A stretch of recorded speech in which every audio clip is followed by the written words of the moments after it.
బాలం Srinivas sir. He was my classmate. నా జీవితం మారింది. నా లైఫ్ ఇక్కడి దాకొచ్చింది. మీరందరూ నన్నింత అభిమానిస్తున్నారు. ఇంతమంది యూట్యూబ్‌లో గాని, ఇక్కడ గాని ఒక లింక్ పెట్టిన ఇంత సేపట్లో జాయిన్ అయిపోయారంటే ఎంటైర్ క్రెడిట్ గోస్ టు ఇద్దరే ఇద్దరు. Number 1 Balam Srinivas sir. Number 2 my mentor MS sir.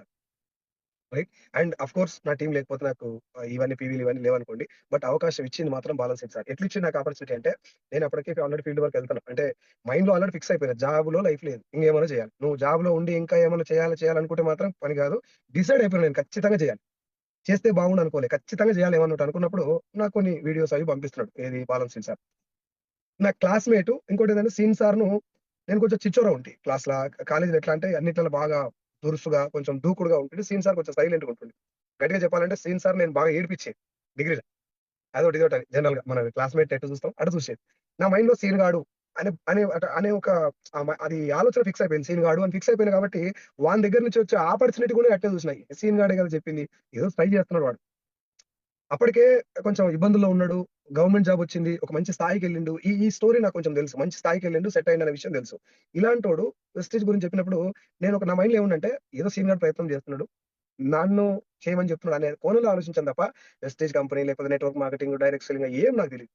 Right. అయితే ఈ ఊకే పెడతా ఉంటే ఒకసారి నేనే ఫోన్ చేసిన. "ఏంది సీన్ ఇది ఏమో ఇన్‌కమ్ పెడుతున్నావు ఇదంతా ఏందిరా" అంటే, "ఇట్లా వెస్టీజ్ రా" అని చెప్పిండు. నేనిగ కొద్దిసేపు మాట్లాడిన. ఎక్కువ డిస్కస్ చేయలే. మాట్లాడిన తర్వాత నేను యూట్యూబ్‌లో కొడితే అందులో అన్ని సబ్బులు, సరుకులు, షాంపూలు ఇయన్నీ కనపడుతున్నాయి. నాకు ఒకటేసారి మైండ్‌కి టక్కున ఒక అదొచ్చేసింది. ఇది సబ్బుల కంపెనీ.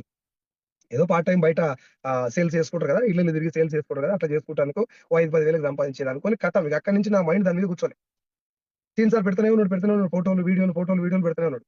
ఒకసారి వరంగల్‌లో, ఖమ్మం, మహబూబాబాద్ సంబంధించిన ఒక మెడికల్ రిప్రజెంటేటివ్ 10 సంవత్సరాలు జాబ్ చేస్తే నా 30,000 సాలరీ. వెస్ట్‌లో 10 నెలల్లో 30,000 తీసుకున్నా అనేటటువంటి ఒక వీడియో. ఆ వీడియో నా జీవితాన్ని చాలా మార్చింది. నేను చాలా మీటింగ్‌లలో ఆ వీడియో గురించి చెప్పలేదు. ఆ వీడియో పంపించిన తర్వాత వాడు మెడికల్ రిప్రజెంటేటివ్ అబ్బాయి. వాడు అనొద్దేమో పాపం మనం సీనియర్ కాబట్టి కొంచెం ఏజ్ చిన్నగా అనిపించింది కాబట్టి అట్లన్నా. ఆ అబ్బాయి మాట్లాడిన వీడియో 10 సంవత్సరాల్లో రూ. 30,000 ఎగ్జాక్ట్‌గా 10 నెలల్లో వెస్ట్‌లో 30,000 అన్న వీడియో నాకు సీన్ సార్ పంపించిండు. రైట్ టైమ్‌లో ఆ వీడియో సీన్ సార్ నాకు పంపియడం అనేది నా మైండ్ కొంచెం ఆలోచింపజేసింది. అయినా కూడా నేను మీటింగ్‌కెళ్ళలేదు. రోజు సీన్ సార్ మా ఇంటికొస్తున్నాడు. నా మైండ్ ఏం చెప్తుందంటే వీడికేదో పనున్నది. ఊకే ఇంతగానం నా ఎంట తగులుతున్నాడు. వీనికి ఎంతొస్తదో నేను జాయిన్ అయితే. ఏదో పనున్నట్టుంది అనుకోని సీన్ సార్‌ని మళ్ళా సీన్ గాని లెక్క చూడటం మొదలుపెట్టినా. ఊకే ధమాకంత తింటాడు అని చెప్పగానే రాంగానే కొంచెం మర్యాదలు చేపిచ్చేది. నేను మా మిసెస్ కూడా వెస్టేజ్ ఇదన్నీ ఏం చెప్పలేదు. నా మనసులో అసలు ఇది సబ్బుల కంపెనీ అని ఉన్నాక మా మిసెస్ తోటి ఏం చెప్తా నేను. చెప్పకుండా రోజొస్తున్నాడు మా ఇంట్లో సోఫాలో కూర్చొని హెల్మెట్ కూడా తీయకపోయేది సీన్ సార్. హెల్మెట్ తీయడు. కాళ్ళకి సాక్సులు ఇప్పలే. చేతుల ఏమంటారు కర్చీఫ్ ఈ తలకాయ కట్టుకున్న కర్చీఫ్ తీసి పక్కకి ఇట్లా పెట్టుకొని కూర్చునేది. హెల్మెట్ తీయరా, సాక్సులు తీయరా, తినరా అంటే లేదురా వెస్టేజ్ ఎట్లా ఎట్లా చేద్దాంరా దీన్ని అని చెప్పి ఊకే అనేది.